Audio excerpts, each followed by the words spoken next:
Bueno, yo tengo afición de chico a sacar fotos, es sin un poco. Y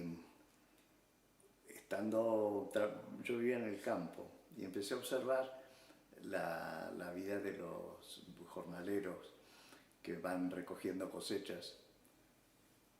Y me pareció un tema interesante, de gente que viene del norte de Argentina hacia la zona rica de La Pampa y trabajan en unas condiciones tremendas y los llaman trabajadores golondrinas porque van recorriendo, eh, levantando cosechas. Ese tema me interesó, pero no lo fotografié, me daba como timidez. Después, ya cuando voy a Buenos Aires, empiezo a trabajar como periodista en la sección sindical de algunos periódicos. Y claro, la información que yo daba después la tergiversaban. Entonces dejé de escribir para dedicarme a fotografiar. Como tenía relación con las oficinas de prensa de los sindicatos, empecé a hacer trabajos del interés del sindicato. Y entonces empiezo a hacer a documentar trabajos insalubres. Entonces, entre los sindicatos, este trabajo, yo me fui haciendo una serie de documentación, de trabajo documental, ¿vale? que me interesaba mucho y que me gustaba. Ese fue mi inicio como fotógrafo. Sí, es un poco una síntesis del trabajo mío desde los años 60 hasta ahora. Son 50 años de trabajo, pero muy sintetizado, claro. Es decir, de los trabajos, digamos, sociales, documentales, son enormes, aparte de que yo perdí el 80% del trabajo porque se perdió, porque lo secuestraron, lo destruyeron. Cosa que me une mucho a August Sander, porque a Sander le pasó lo mismo, entre un bombardeo que le quemó parte de su obra, lo que le secuestraron los nazis, y eso él perdió muchísimo trabajo. En esa época los sindicatos tenían laboratorios y muchas cosas. Yo tenía el archivo de negativos, lo tenía en el mismo sindicato. Al intervenir los militares, los sindicatos, destruyen los archivos de los sindicatos. Eso era la Argentina, los militares, la Argentina de los 60, ¿no?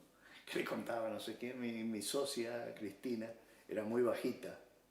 Y había un general que ocultaba sus labios leporino detrás de un enorme bigote.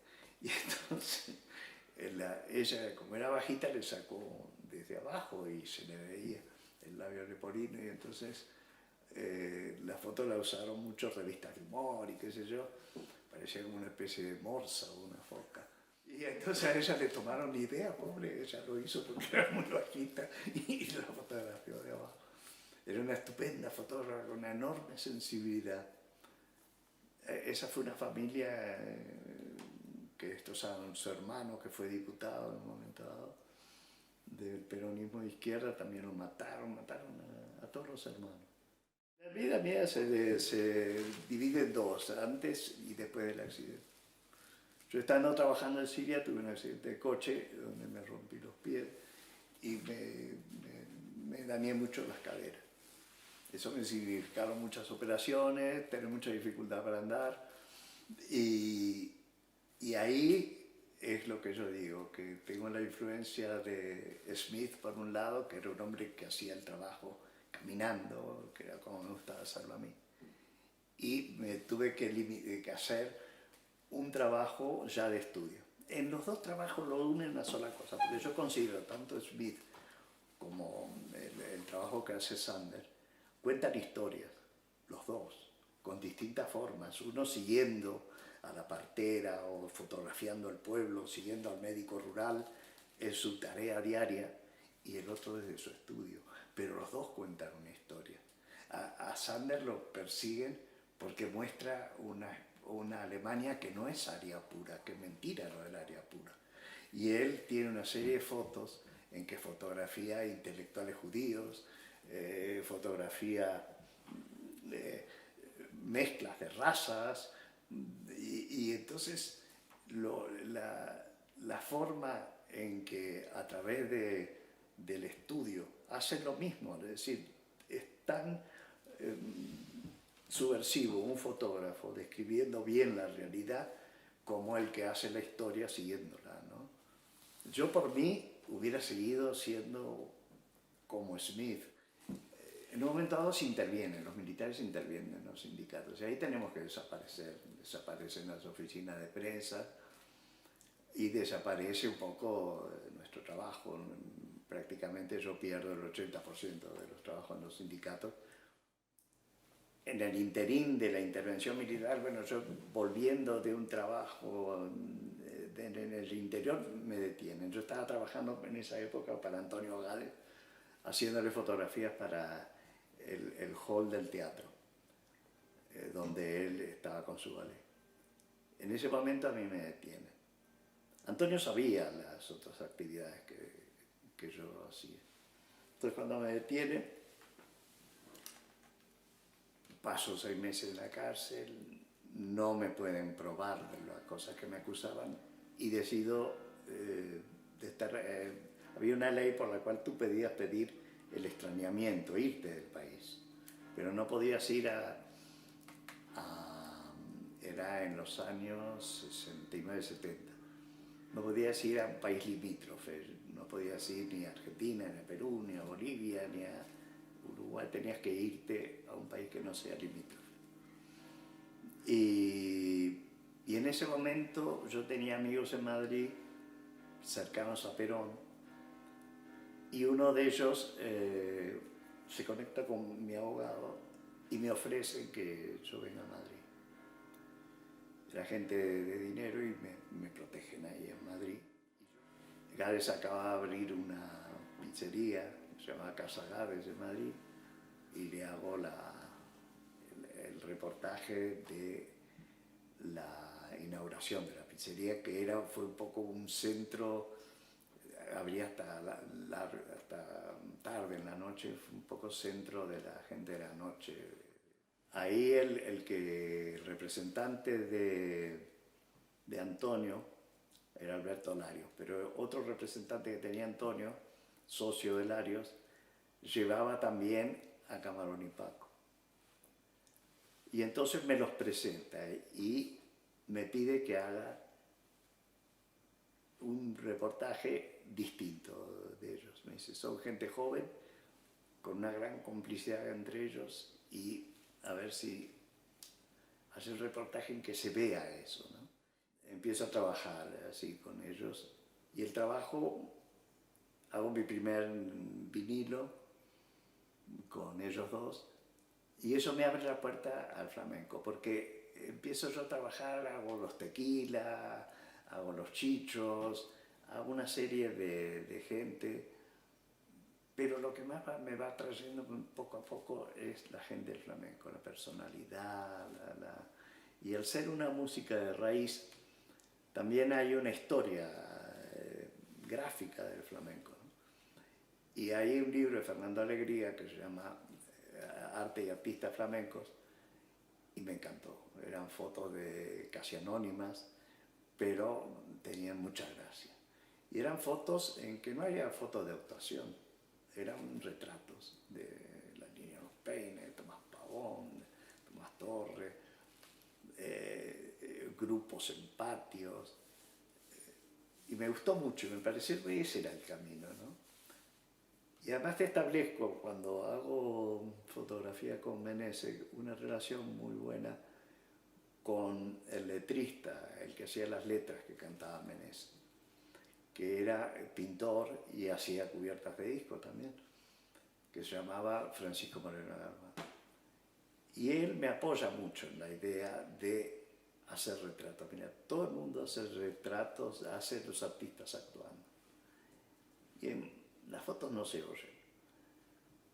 Tú haz retratos y con el tiempo vas a ver que eso, al final, un cartel tiene más fuerza con un hombre bien retratado que un hombre cantando.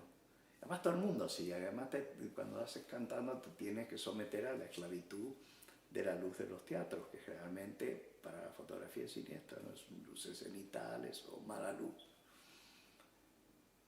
Y nada, y entonces yo empiezo ahí a trabajar haciendo retratos, ¿no? notas cuando estás haciendo un rockero que un flamenco, es distinto. Bueno, el trabajo en las discográficas en esa época, tú ten en cuenta que, que una cubierta de un vinilo es 30 por 30, abierto, si se hacía un vinilo doble, si abrías, manejabas una superficie de 30 por 60. Y ahí participaba mucho el fotógrafo y te reunías con el que iba a hacer la diagramación y te reunías se hacían reuniones de trabajo porque una buena portada vendía. Desgraciadamente, como te decía, yo he trabajado mucho por encargo. A Moretel lo he fotografiado nada más que una vez en su casa de Madrid para un reportaje del Mundo, una entrevista que le hizo Alfredo Grimaldos y me hubiera gustado haberlo fotografiado más. Pero, no sé, las discográficas de él no me eligieron a mí. Yo en un momento fotografié a Fosforito, Fernando, Soltera, ¿no?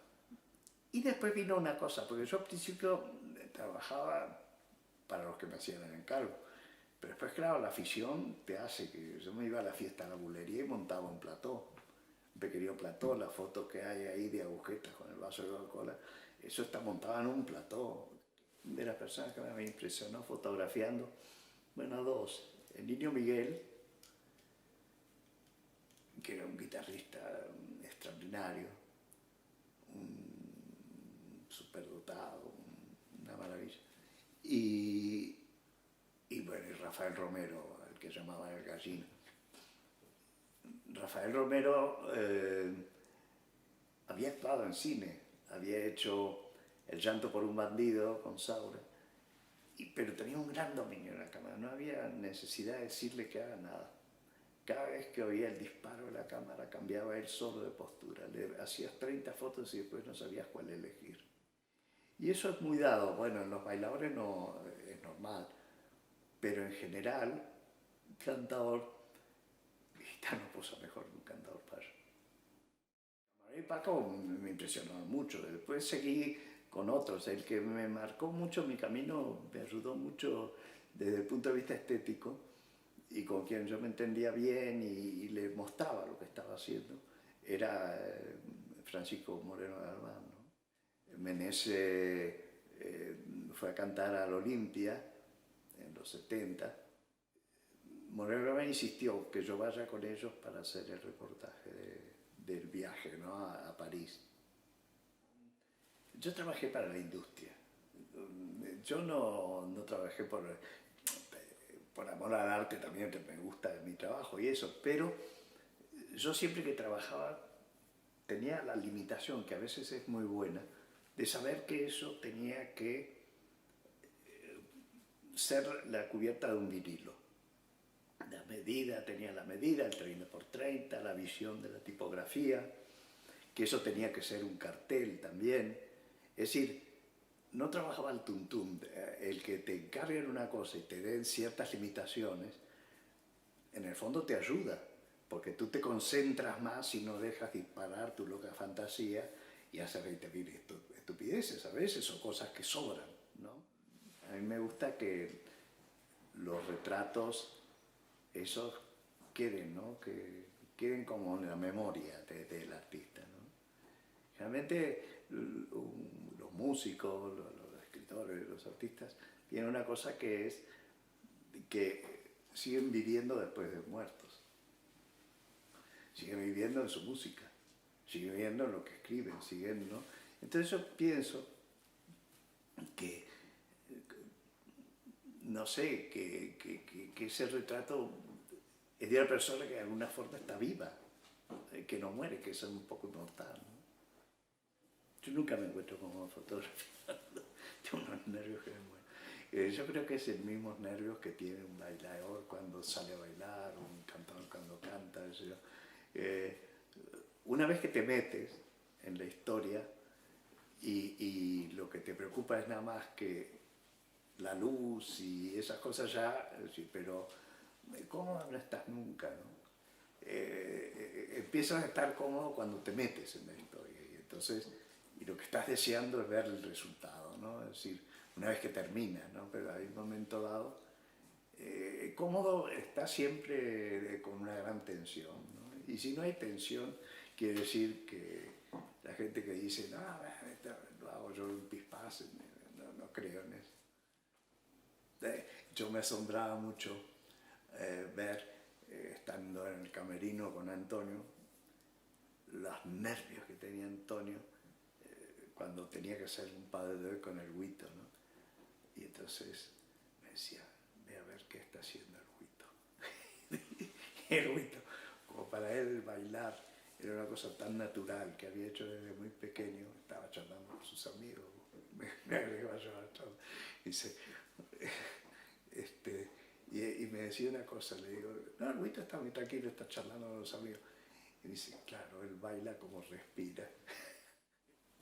No, nunca hice una foto digital. Bueno, alguna vez que alguien me pidió, le dije, ¿cómo se hace? Miré y apreté el botón, pero no me pude habituar a lo digital. A mí ese misterio que queda entre lo que ha fotografiado, el revelado, y ver los resultados, después me parece que son pasos de reflexión que hacen que la cosa, no sé, es distinto.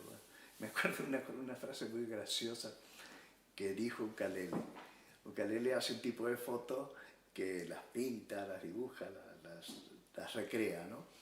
Y yo pensé, o el que la entrevistaba pensaba, que el Photoshop y todo eso la iba a ayudar. Y ella decía que no, que a ella, cuando pensaba el Photoshop y decía, o trabajaba ella con la mano, decía, es como confundir la tetina de un chupete con un pezón. Sé que soy un dinosaurio, ¿no?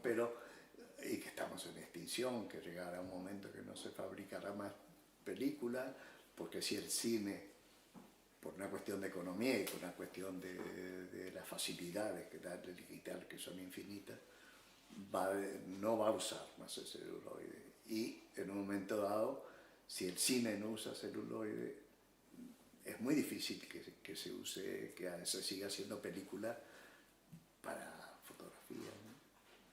Entonces creo que llegará un momento en que o dejas de hacer fotografía o te tienes que acostumbrar. Y de hecho, si yo estuviera como estuve en ese momento trabajando para revistas o para diarios, no puedo mandar un rollo porque no saben qué hacer con él. Yo conocí a Camarón y Paco. Los conocí en Buenos Aires en una boda, pero yo no me acordaba. Me lo hizo recordar Paco durante un ensayo del concierto de Aranjuez.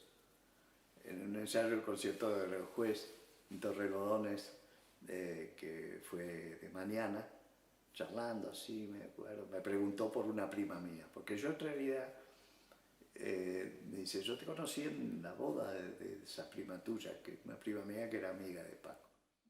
Las sesiones eran divertidas. En la primera sesión que tuve llegó el padre de Paco, que era un tío muy severo así, los hizo fotografiarse con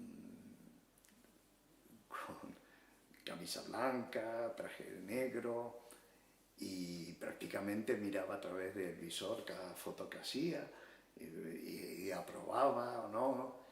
Y estaba un poco bonito porque me daba cuenta que nos tenía todos muy firmes, ¿no? Y en un momento dado él dijo, bueno, para mí esto ya está hecho, yo me voy. Y se fue del estudio. Eso fue la primera vez que trabajé con él. Y cuando se fue, un poco se quitaba la chaqueta y empezó un trabajo mucho más. Pero claro, esas fotos que yo hice con el padre de Paco, dictándonos las normas ortodoxas de cómo se vestían los flamencos, con el tiempo pasaron a ser unas fotos muy elegantes. Había una época que a Camarón se influenciaba mucho con las ropas que usaban los Beatles, por ejemplo, ¿no? Esos cuellos grandes, camisas entalladas, pantalones pata elefante, ¿no? Y después él pasa, yo hice muchas fotos de A Camarón le gustaba, por ejemplo, venía de Brasil con unos papagayos bordados en colores en la camisa, o de golpe se hacía una foto poniéndose una boina, y como que jugaba, había como un juego, ¿no? Es decir, y después se relajaban y se ponían a charlar entre ellos. Y claro, yo muchas veces, esas fotos, yo seguía fotografiando. Y un día me vino y me dijo, mira Pepe, vete a la línea, yo te he reservado un hotel, que me voy a casar. Yo sabía que se iba a casar, me lo había dicho. Y ahí estuve 3 días haciendo fotos. Había gente muy interesante, ¿no? Es decir, desde, qué sé yo, Lola y Manuel, había personajes que hasta hoy voy descubriendo cuando miro, o cuando estoy con alguien, mira, ahí está fulano, ahí está Pansequito, ahí está no sé quién, leyendo las memorias de Dolores Montoya, me di cuenta que una rubia que hay detrás de Camarón en la mesa de novios es la hermana de Camarón. Entonces aparecía mucho, y eso yo me enteré muchos años después, ¿no? A veces los misterios de la fotografía, de que a veces descubres cosas que en el momento tú no ves, ¿no? Gades me introduce de alguna forma. Primero yo trabajo para... El que me introduce en realidad es Paco Revés. Paco Revés había sido mi amigo de Carmen Amaya y de la Yunga. Él empieza como pintor y pinta gitanos, ¿no? Y él es un poco el que me introduce. Trabajé desde que empezó hasta que terminó con la compañía de Antonio. Y fue una experiencia muy linda. Antonio lo recuerdan sobre todo los buenos bailadores. Manolete, cuando le dieron el premio a la Cátedra de Flamencología de Jerez por su trayectoria a Gades, Gades tenía ya su enfermedad muy avanzada y no pudo ir a retirarlo. Y fue Manolete el que retiró el premio por Antonio. Antonio, antes de bailarín, trabajó con Yenes. Antonio sabía mucho de fotografía. Hay un personaje que me parece muy importante y casi central, y que es el nexo entre ese flamenco que yo conocí y las relaciones, pero es por su manera de ser, que es Pepe Habichuela. Pepe Habichuela ha tocado con indios, ha tocado con Holland, un contrabajista. Es un hombre muy abierto a relacionarse con otras músicas. Y creo que él ha sido como un nexo entre la gente joven del flamenco y el flamenco tradicional. Pepe en ese sentido ha hecho un trabajo hermosísimo. Y lo ha hecho por cariño y lo ha hecho porque es un gran músico. Lo que más me impresionó siempre en el flamenco es la cosa familiar. Y eso me pareció tan importante como la influencia de las familias en la mayoría de los cantadores, ¿no? Aunque no sean profesionales, es decir, por ejemplo, los Peña, los de Lebrija, el lebrijano, su hermano. Eso me impresionó mucho. Utrera, Jerez, la tradición que tiene generacional, ¿no? Es decir, eso me parece muy, muy importante. De golpe me di cuenta que detrás de un cantador hay toda una familia, hay toda una tradición. Y eso a mí me entusiasmaba. Eso un poco lo pude practicar con los Habichuelas, ¿no? Que fotografié a los 4 hermanos, excelentes guitarristas. Juan y Pepe quizá con más peso, pero Carlos era espléndido, Luis era espléndido. Y su padre, y esa transmisión de un arte. Yo solo lo he visto en la música clásica, qué sé yo, los Strauss, los Bach, Mozart, con la diferencia que ellos, la transmisión en los músicos clásicos esa también es escrita, y aunque haya una influencia, pero en el flamenco la influencia es más cercana, porque ahí no hay partitura, hay el conocimiento de la música a través de... Es asombroso, por ejemplo, conocer al hijo de Tomatito de pequeñito y ver y ver a ese niño ya tocando casi como su padre, ver a Diego del Morao, haber conocido a Moraito y ver a Diego del Morao que casi supera a su padre, o que su padre es como la base, ver, qué sé yo, eso es lo que más me gustó. Me impresionó mucho lo que significa de cariño y de fortaleza en las relaciones de los gitanos con su familia. Me parece muy importante haber fotografiado saga flamenca. Cuando Terremoto muere, su hijo tiene 3 años. Entonces cuando yo lo conozco al hijo de Terremoto, me pregunta muchas cosas sobre su padre y yo me quedo un poco asombrado. Y de golpe me dice que cuando él murió yo tenía 3 años. Y entonces le presenté a un señor que tenía una taberna en esa época. Trabajaba de mozo, de empleado en una venta o algo así. Y le contó muchas cosas de su padre. Y me acuerdo cómo se reía, como la importancia. Bueno, cuando cantaba Terremoto Hijo, tú veías el eco del padre, ¿no? Eso a mí me impresionó mucho. Yo por primera vez veo una referencia de Alberti y García Lorca en un congreso de flamenco que hubo en Cáceres, en que, hablando de García Lorca, Rafael, hablando con Meneses y con Moreno de Alba, dice que él nunca llegó nunca llegó a Granada estando Federico vivo. Y entonces escribe El que nunca fue a Granada, ¿no? Que es una cosa, un cante por soleá que hace Meneses. La cercanía de los flamencos a Lorca, yo no puedo decir nada sobre eso, es una evidencia. Es una evidencia en los cantes, qué sé yo, de Carmen Linares, a Enrique Morente, a Camarón, hay muchísimos que han cantado a Lorca. Carmen Linares hace las cosas de la argentinita con el piano, que Lorca le acompañaba en el piano, pero bueno, es que hay tanto, que yo no puedo agregar nada, en realidad. La presencia de Lorca en el baile, en las cosas que hace Gades, ¿no? Boda de sangre, Yerma, es decir, está en todos lados, es decir, ¿cómo voy a hablar yo de eso? Si eso está ahí, como, no sé.